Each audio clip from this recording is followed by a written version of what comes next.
नमस्कार। इसे सिर्फ एक चुनावी रिपोर्ट की तरह मत देखिए। ये एक विश्लेषण है, एक तरह की पॉलिटिकल ऑटोप्सी। हम राजस्थान के एक विधानसभा क्षेत्र राजगढ़ लक्ष्मणगढ़ में मिले जनादेश को गहराई से समझने की कोशिश करेंगे। हमारा मकसद ये देखना है कि आज के दौर में चुनावी रणनीति जमीन पर काम कैसे करती है, आंकड़ों के पीछे की असल कहानी क्या है और लोगों की आवाज एक जनादेश में कैसे बदलती है। चलिए इस पूरी प्रक्रिया को परत दर परत समझते हैं। किसी भी राजनीतिक विश्लेषण की शुरुआत हमेशा जमीन से होती है। अरावली की इन पहाड़ियों के बीच बसे इस इलाके की अपनी एक अलग पहचान है। यहाँ की मिट्टी, यहाँ का पानी और यहाँ की हवा, यही सब मिलकर यहाँ की राजनीति को उसका आकार देते हैं। कोई भी रणनीति तब तक कामयाब नहीं हो सकती जब तक वो इस भूगोल और यहाँ बसने वाले लोगों की जिंदगी की सच्चाइयों से न जुड़ी हो। याद रखिएगा, राजनीति की जड़ें जमीन में होती हैं, फाइलों में नहीं। अब जरा इस आंकड़े पे गौर कीजिए। 92.3%। ये इस क्षेत्र की ग्रामीण आबादी है। इसका सीधा मतलब ये है कि ये कहानी शहरी भारत की नहीं है। ये कहानी है गांवों की, किसानों की और खेत में काम करने वाले मजदूरों की। यहाँ की पूरी अर्थव्यवस्था मॉनसून पर, फसलों पर और जमीन से जुड़े रोजगार पर टिकी है। यहाँ लिया गया हर एक राजनैतिक फैसला इन्हीं लोगों की जिंदगी पर सीधा असर डालता है। इसीलिए यहाँ की किसी भी रणनीति की बुनियाद ग्रामीण भारत की समझ ही हो सकती है। और ये है दूसरा सबसे अहम आंकड़ा, 27.6%। ये है यहाँ की अनुसूचित जनजाति की आबादी। ये संख्या हमें साफ साफ बताती है कि इस क्षेत्र की राजनीति का गुरुत्वाकर्षण केंद्र आदिवासी समुदाय है। उनकी पहचान, उनकी उम्मीदें और उनकी समस्याएं यहाँ के राजनैतिक विमर्श की दिशा तय करती हैं। इस समुदाय का विश्वास जीते बिना यहाँ कोई भी राजनीतिक समीकरण कभी पूरा नहीं हो सकता। तो हमारे इस विश्लेषण का सफर इन 6 हिस्सों से होकर गुजरेगा। हम जमीन की आवाज से शुरुआत करेंगे, फिर एक ऐसी जीत को समझेंगे जो शायद पूरी तरह से जीत नहीं थी। इसके बाद हम इस क्षेत्र की नब्ज को पकड़ेंगे, एक कामयाब रणनीति की बनावट को देखेंगे और ये समझेंगे कि कैसे जमीनी हकीकत को एक जनादेश में बदला जा सकता है। और सबसे आखिर में हम शासन के भविष्य पर भी एक नज़र डालेंगे। तो चलिए पहले हिस्से से शुरू करते हैं, मिट्टी की आवाज़। किसी भी चुनाव को समझने का पहला नियम है कि वहाँ के मतदाताओं को समझा जाए। उनकी सामाजिक और आर्थिक पृष्ठभूमि क्या है, वो किन समुदायों से आते हैं, उनकी रोजी रोटी का जरिया क्या है। ये बहुत ही बुनियादी सवाल हैं, लेकिन किसी भी राजनीतिक विश्लेषण की नींव यही सवाल होते हैं। राजगढ़ लक्ष्मणगढ़ अलवर जिले का हिस्सा है। 2023 में यहाँ कुल मतदाताओं की संख्या 2,64,000 से कुछ ज्यादा थी। जैसा कि हमने देखा, यहाँ एक बड़ी आबादी आदिवासी है और साथ ही लगभग 17.6% अनुसूचित जाति की भी है। मीणा, ढाका और गुर्जर यहाँ के प्रमुख समुदाय हैं और इन सभी समुदायों की अपनी अपनी सामाजिक और राजनीतिक गतिशीलता है।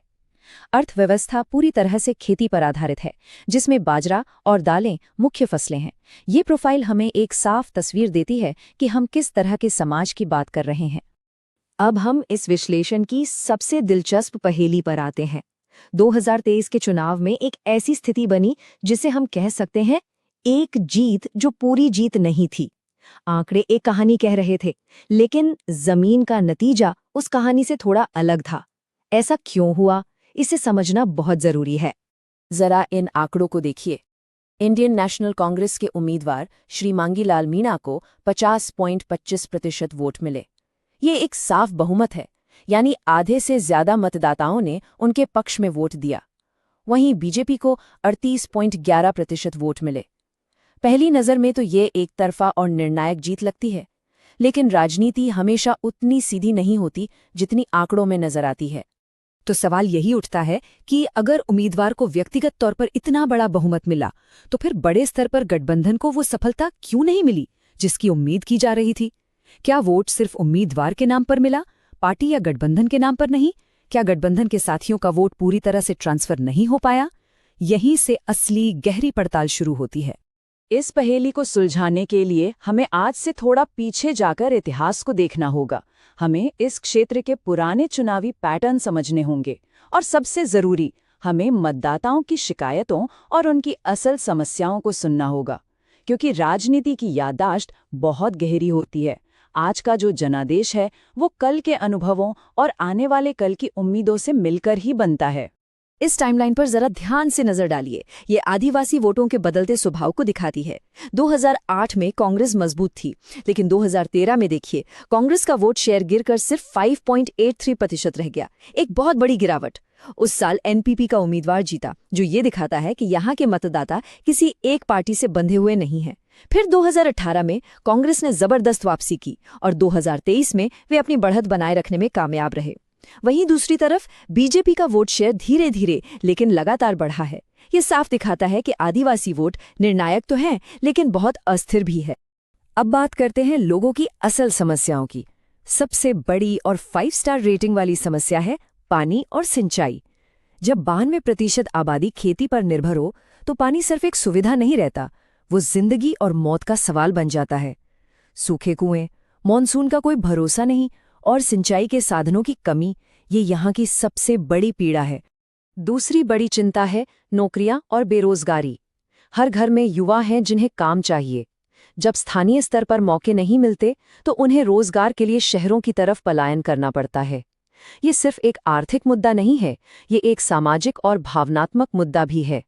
परिवार बिखरते हैं और गांव के गांव खाली होते हैं। और तीसरी बड़ी शिकायत है सड़कें और कनेक्टिविटी।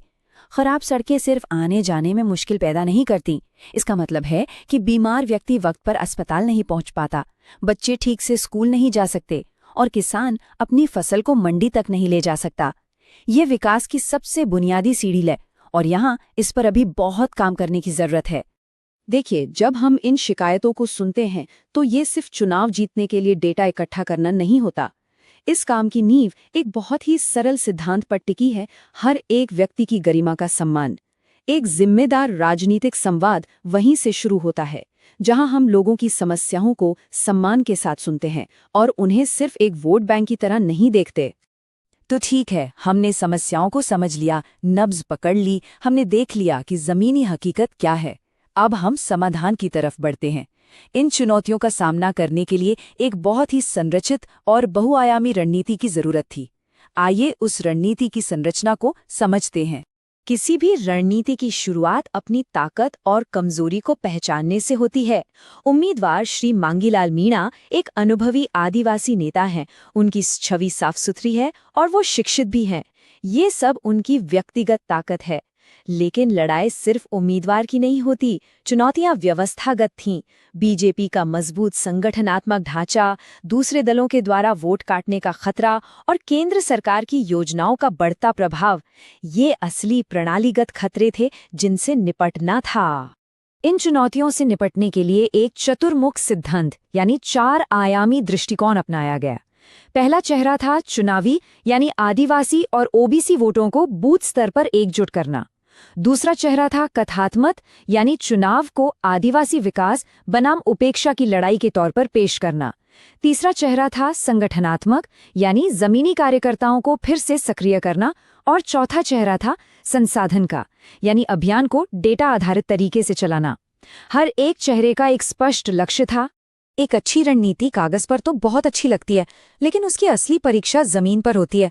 अब देखते हैं कि इस रणनीति को अमल में लाने के लिए 90 दिन का ब्लूप्रिंट क्या था। एक साफ, समय पर आधारित कार्य योजना जो सोच को कार्यवाही में बदल दे। इस 90 दिन की योजना को 4 चरणों में बांटा गया।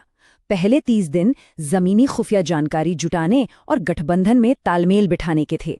ये एक शांत तैयारी का दौर था। अगले 30 दिन लोगों से सीधे जुड़ने और अपना संदेश उन तक पहुंचाने के लिए थे। और फिर D30 से D15 तक सघन लामाबंदी का दौर शुरू हुआ, जिसमें बड़ी रैलियां और सभाएं शामिल थीं। और आखिरी 15 दिन सिर्फ और सिर्फ एक काम पर केंद्रित थे, हर समर्थक को वोटिंग के दिन बूथ तक पहुंचाना। इस जमीनी काम के साथ साथ आधुनिक डिजिटल तकनीक का भी भरपूर इस्तेमाल किया गया। व्हाट्सएप पर स्थानीय मीणा और ढाका बोलियों में वीडियो भेजे गए ताकि संदेश सीधा पहुंचे और अपना सा लगे। सोशल मीडिया पर उन मतदाताओं को लक्षित किया गया जो दुविधा में थे।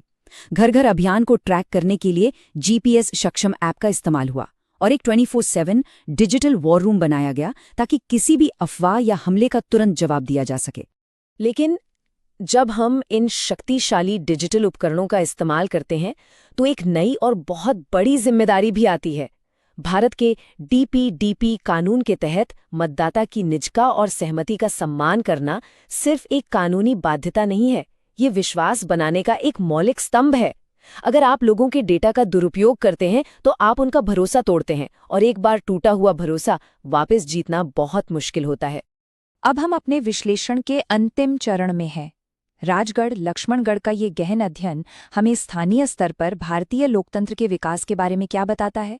यह हमें दिखाता है कि राजनीति अब सिर्फ नारों और भाषणों का खेल नहीं रह गई है। ये ज्यादा पेशेवर, ज्यादा डेटा संचालित और ज्यादा सूक्ष्म होती जा रही है। तो आखिर में ये एक बड़ा सवाल हमारे सामने खड़ा होता है, जैसे जैसे डेटा और सटीक होता जाएगा, क्या हमारी राजनीति लोगों की वास्तविक जरूरतों के प्रति ज्यादा संवेदनशील और उत्तरदायी बनेगी? ये एक ऐसा सवाल है जो हमारे शासन के भविष्य को परिभाषित करेगा। यही हमारे समय की सबसे बड़ी चुनौती भी है और सबसे बड़ा अवसर भी।